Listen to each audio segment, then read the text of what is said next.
so lovely to be back for day 4 of our Holiday Bible Club. How quickly has this week gone? Now, it has been really good to see what you've been up to yesterday afternoon, completing your activity books and doing your challenges. It's just been awesome. Yeah, so as you said, Lydia, it is day 4, and I thought today we're going to go out onto the sea and really test our fishing skills. So we're here on the beach at the moment, and look at the weather. I'm just so excited to get out there. Yeah, it is such a lovely day, Connor. But here, I think before we start, day 4, I think we should start with praising God, singing our first song, which is God Is For Me. So let's do the actions together.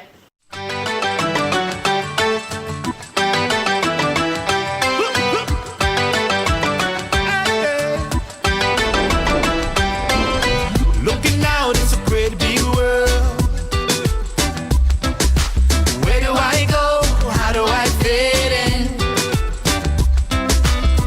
Gotta keep this one thing on my mind.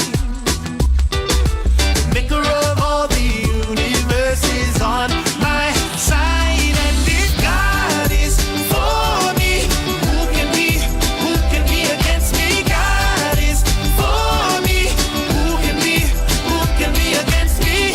He is my strength, He is my friend forever. God is for me, who can be against me? Yeah, man. God is for me.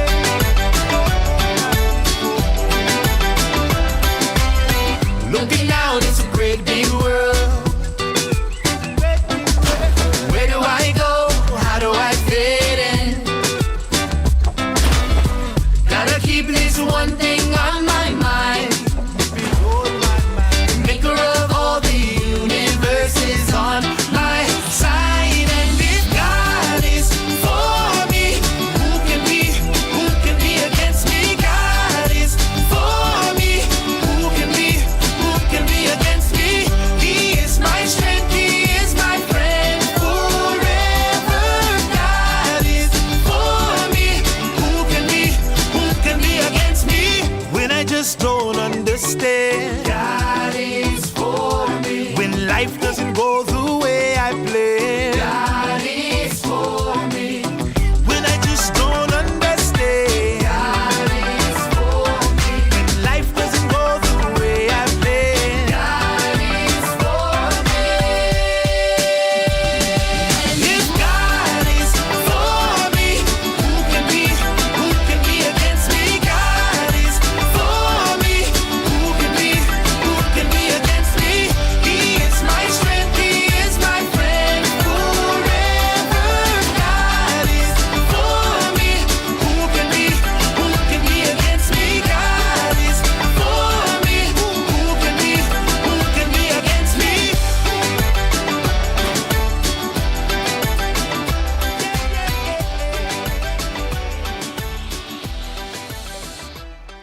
Wow, Lydia, is this not just the perfect day? Like, the sun is out, we're getting to have a sing-along with our friends, and we're even catching fish. Whoa, this is just a pretty amazing, Connor. But to be honest, when I see that cloud over there, it just looks a bit scary to me. I reckon a storm's coming.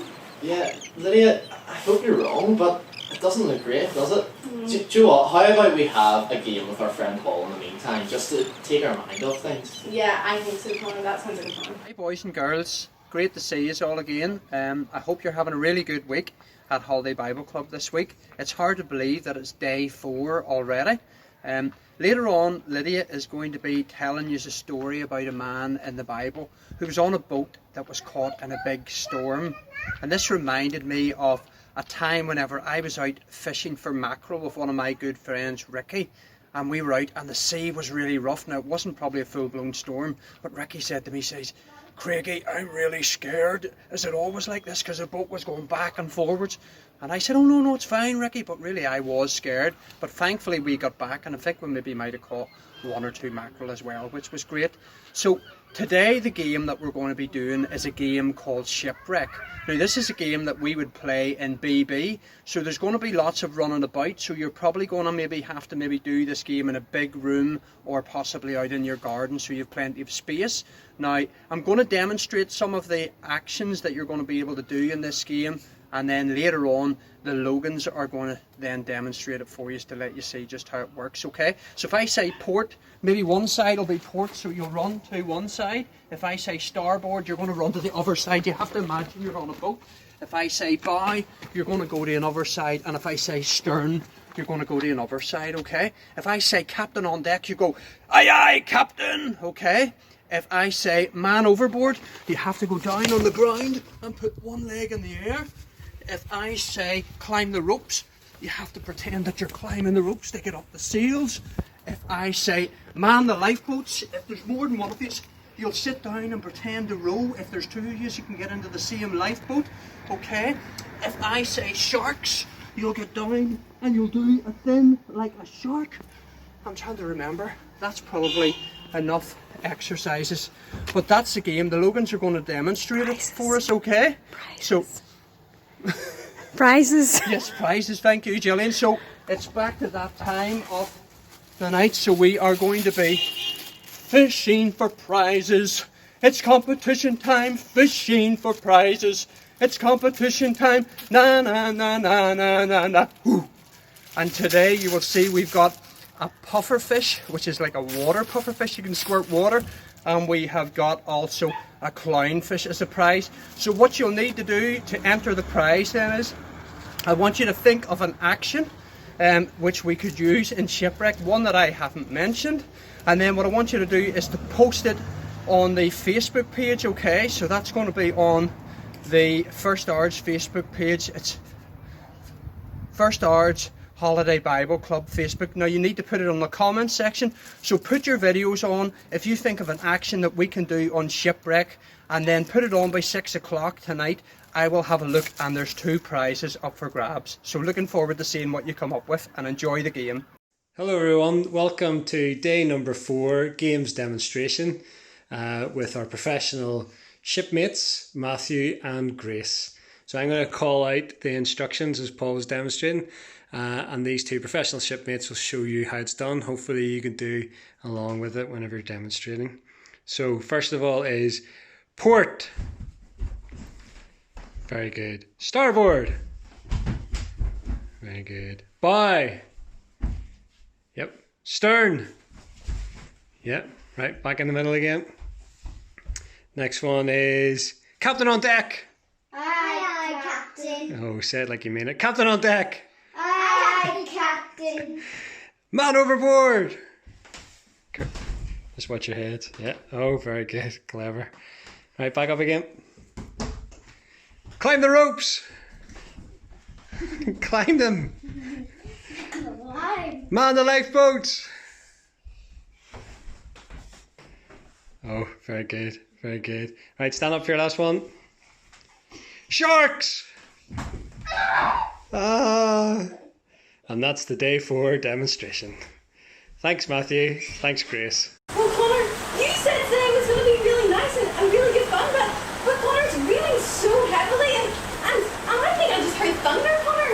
It's okay, I know it is scary, but look, just listen to me, I'll talk you through it, it'll be okay. Okay, Connor, I'll try my best, but Connor, is this normally when we have our story? You're right, Lydia, I totally forgot. Look, our friend Lydia's going to talk to us now, but do you not think we should still pray for her? Yeah, thankfully we can pray for God in any situation, Connor. So let's pray to God now, boys and girls.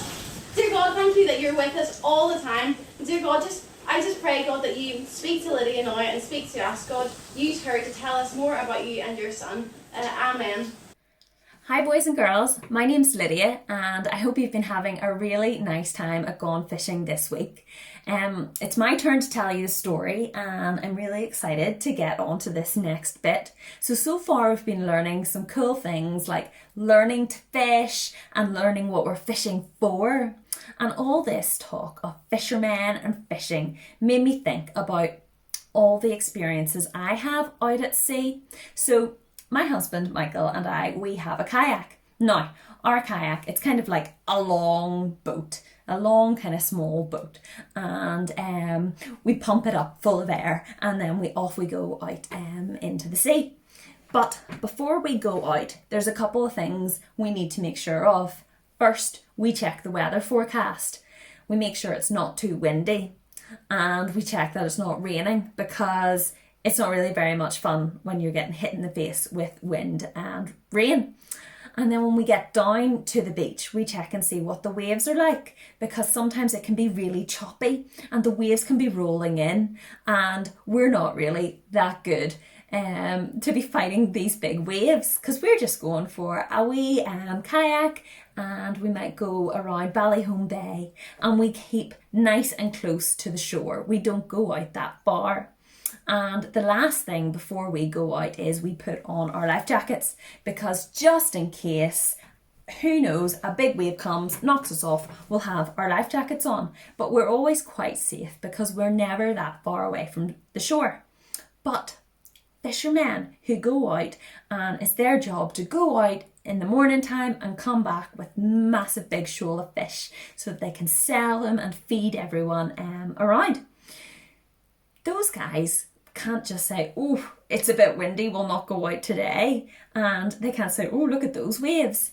They'll keep an eye on the weather forecast, but more often than not, they have to go out. And they don't just go out into the bay and keep nice and close. Sometimes they have to go out really, really, really far to where it's really, really deep, and that's where they get the big shoals of fish. But sometimes, even if they have an eye on the weather forecast and they know what to expect, the waves when you're out at sea can be really, really big, and it can get really stormy. And sometimes there can be a storm that comes from nowhere, and that can be really scary for them.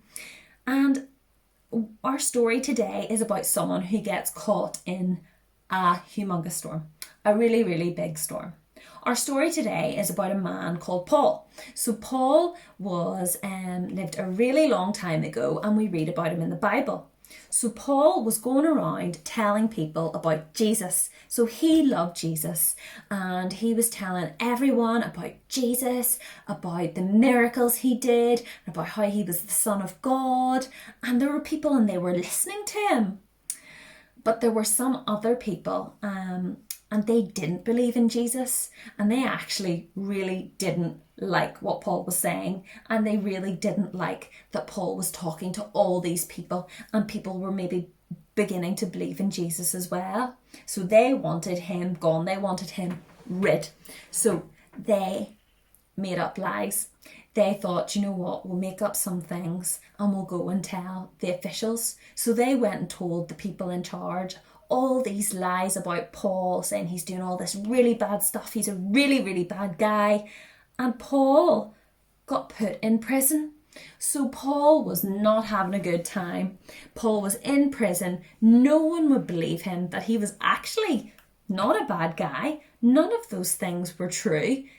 But no one would believe him, so he was in prison. And he was in prison for a really long time.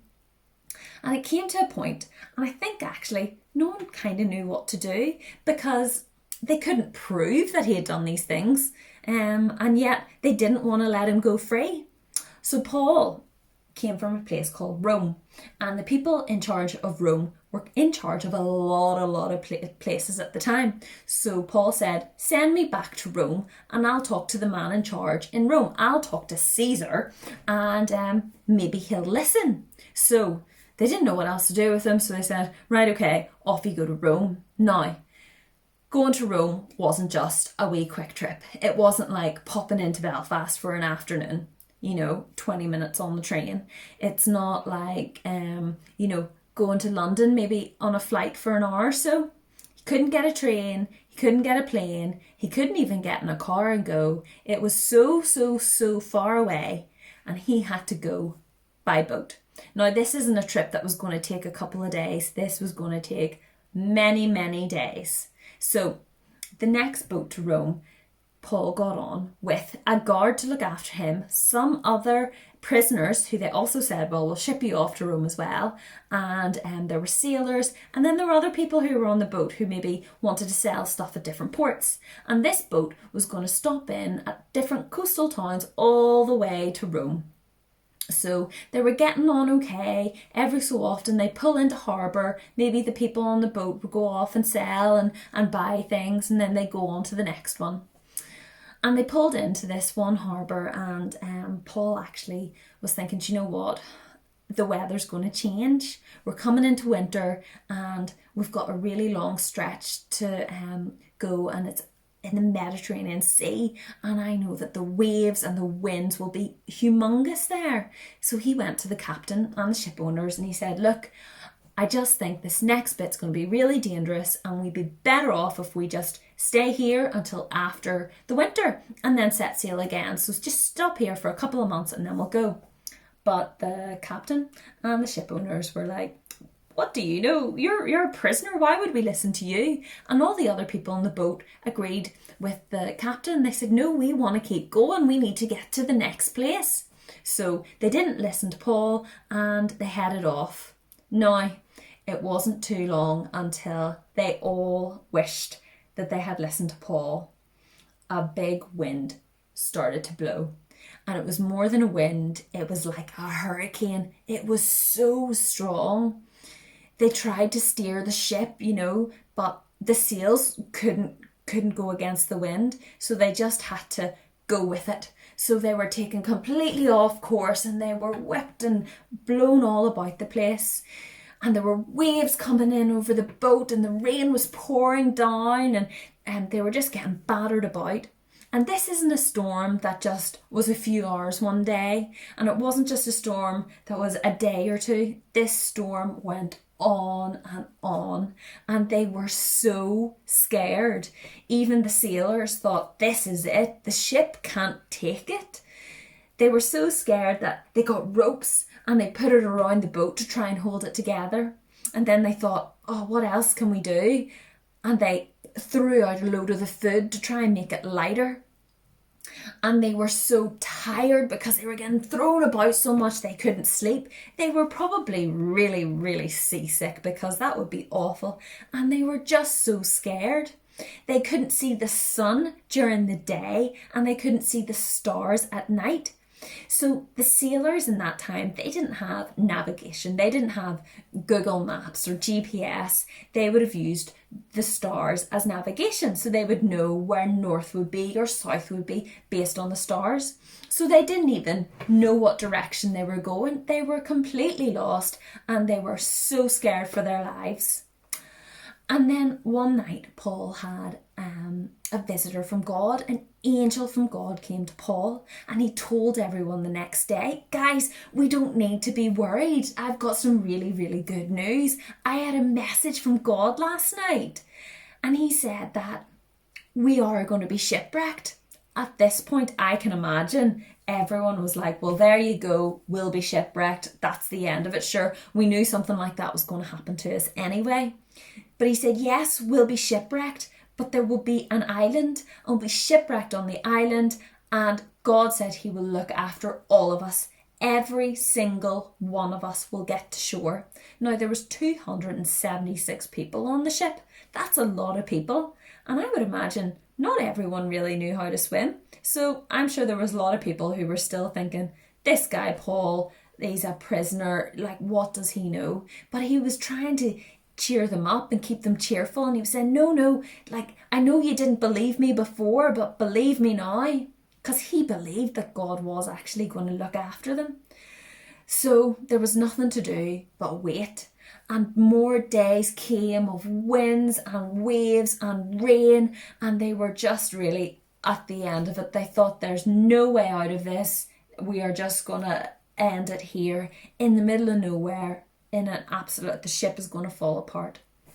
And then late one night, really, really late, the sailors kind of got the feeling that the water might be shallower. So they checked and the water, they weren't out at deep, deep sea anymore.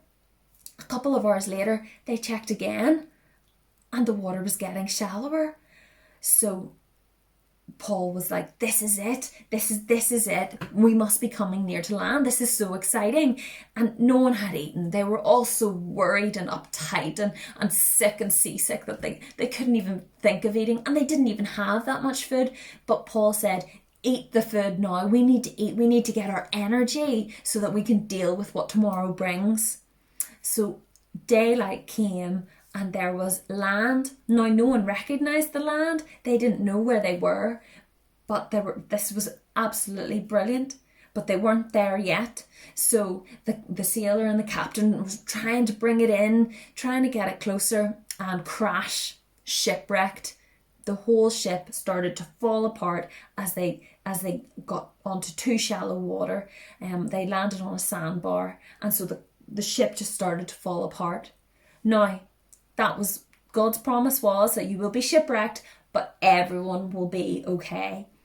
So there was people who could swim, and they swam into shore, and everyone else, they had to just grab onto a bit of the ship that was falling apart, bits of wood, whatever, and they all got into shore. They all landed safely.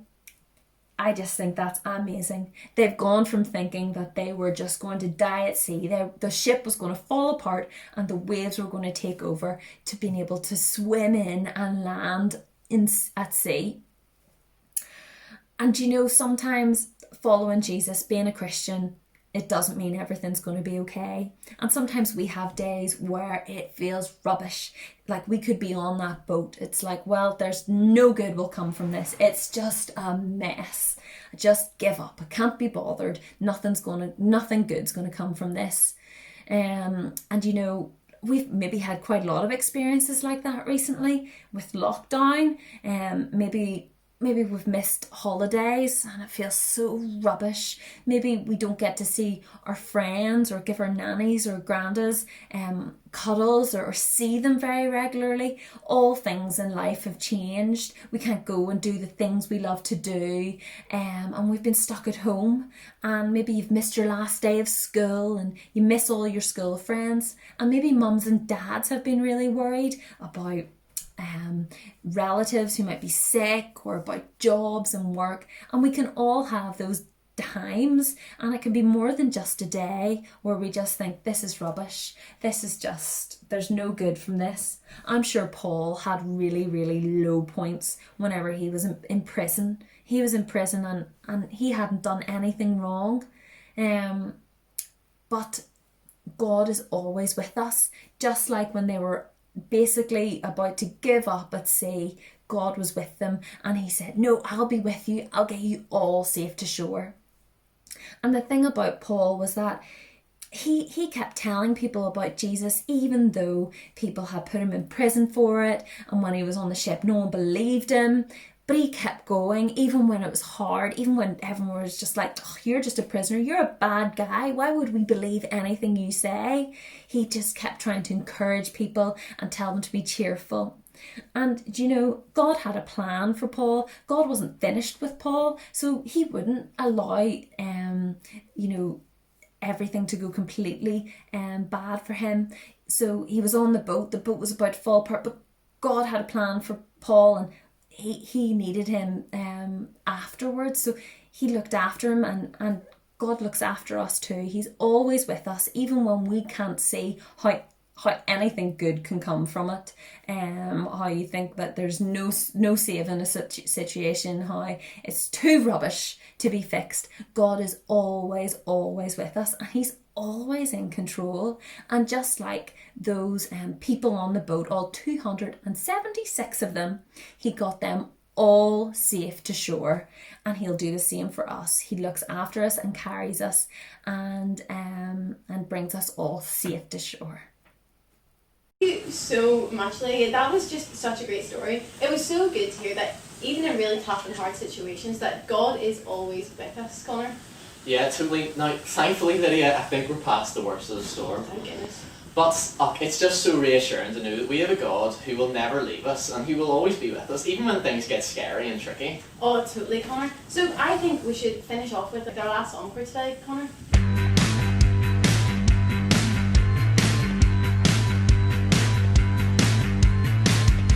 Oh Lord, you keep my lamp burning. You have turned my darkness to light.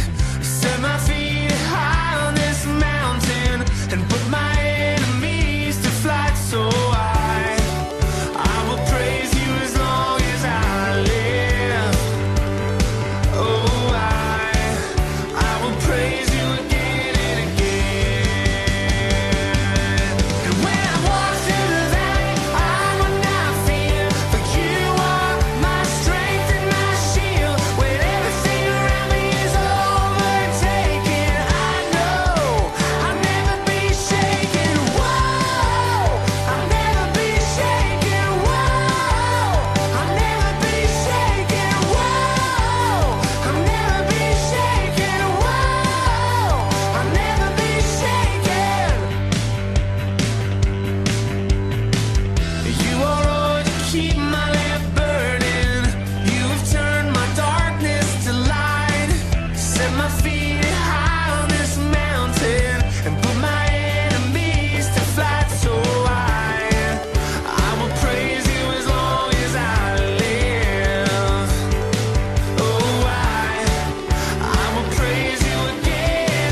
Well, guys, we made it. We're back on dry land. We're all safe and sound. But Lydia, that is nearly us done for day 4. I know how crazy it has been a whirlwind, Connor. That is it. Tomorrow is our last day of our Holiday Bible Club. How crazy. But Connor, that we still have some things to do the rest of the day. We still have our challenge for this evening. Very true. And Lydia, we still have our activity book to do, and I have got a really fun one for us today. Oh, There's exciting. fishing lines all cut up, and we've got to find our way through to untangle them. Oh, that sounds really good, Connor. But here, last day tomorrow, we have got to go out with a bang. So, have you got anything planned, Connor? Of course, Lydia. Of course I've got something planned. Look, we've been learning our trade all week, and I'm now going to put you to the test. We're going to a fishing competition tomorrow, Lydia, to wrap up our week. Oh, really, Connor? I mean, a little bit nerve-wracking, but that sounds like really good fun, Connor. I cannot wait. Sounds like a plan. Well, tell you what, Lydia, I am wrecked. I think I need to lie down after today, so Yeah. we will see you guys tomorrow Definitely, for their last day. Bye, See you guys. guys.